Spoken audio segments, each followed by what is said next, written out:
The events in the last week have tested and touched every American, and we have no idea when things will return to normal or even what that new normal will look like. But as we found out here at CBS News, challenging times do often bring us together. Life dramatically changed this week. I don't want people dying. That's what I'm all about. Forget any physical contact, greetings. Bow in an Eastern style. As the rest of America began to learn what social distancing really means. At least 57,000 schools are closed, affecting at least 25 million students, leaving working parents wondering how they'll manage it all, and others asking if that daily commute is just too risky. Basketball, soccer, and hockey seasons were suspended.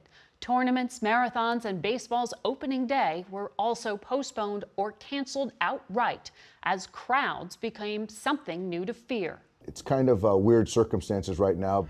Disneyland and Disney World shut down. The lights went out on Broadway and at Carnegie Hall. The president has called for a national day of prayer, but many churches are closed. And Wall Street's unprecedented 11-year bull market run officially ended last week. Military exercises were also scaled back and protective measures taken to help those serving overseas.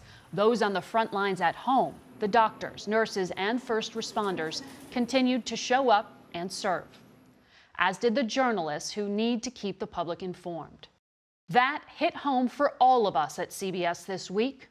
Our New York headquarters shut down after 4 of our colleagues tested positive for the virus, leaving us all scrambling to get the news on by remote.